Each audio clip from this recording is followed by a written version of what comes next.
L'astrologie est syncrétique. Par exemple, il y a des doubles emplois en astrologie. Il y a au moins 3 techniques qui sont redondantes. C'est-à-dire qu'ils disent à peu près la même chose, par d'autres moyens. Et ça, c'est bien pratique pour l'interprétation astrologique, parce que si ça ne marche pas avec telle technique, ça ne va marcher pas avec telle autre. Donc on pourra toujours expliquer quelque chose, ou toujours faire passer le message qu'on a envie de faire passer, parce que souvent l'astrologue, il a un message à faire passer.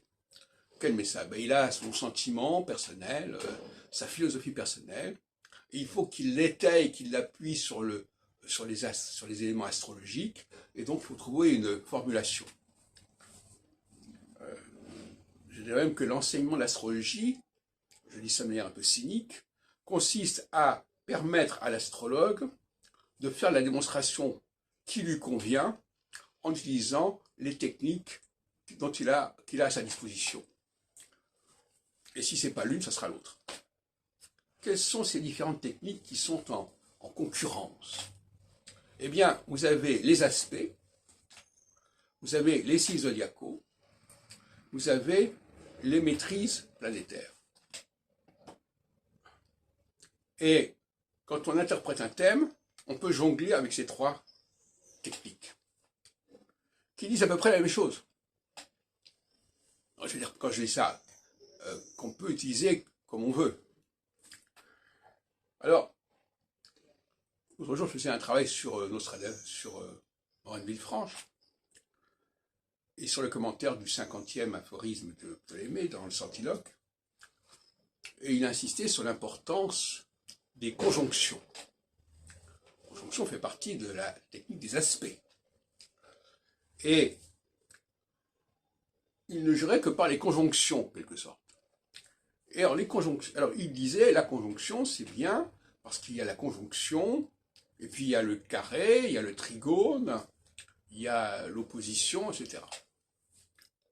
Nostradamus faisait la même chose, quand il interprétait, quand il faisait l'almanach, ses pronostications, il faisait le thème, lui carrément, il faisait le thème des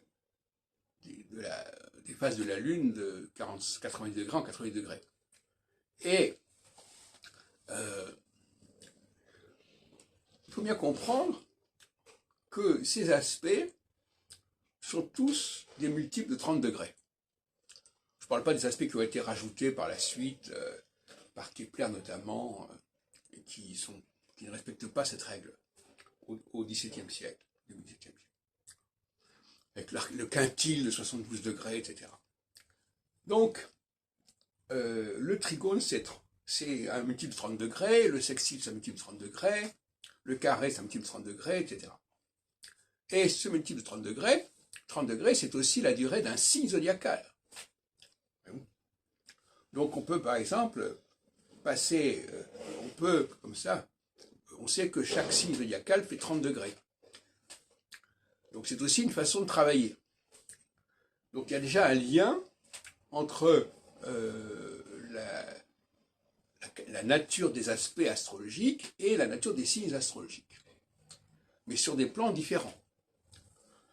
Et puis le 3e paramètre, je ne vais pas être trop long, ce sont les maîtrises, les demi-domicile, exaltation, qui permettent de connecter 2 signes, même s'il n'y a pas d'aspect.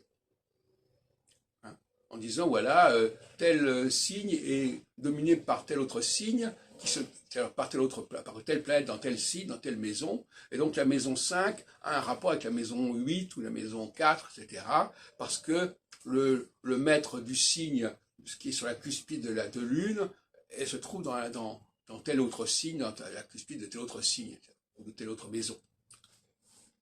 Voilà, donc tout ça, c'est très bien, mais c'est très syncrétique.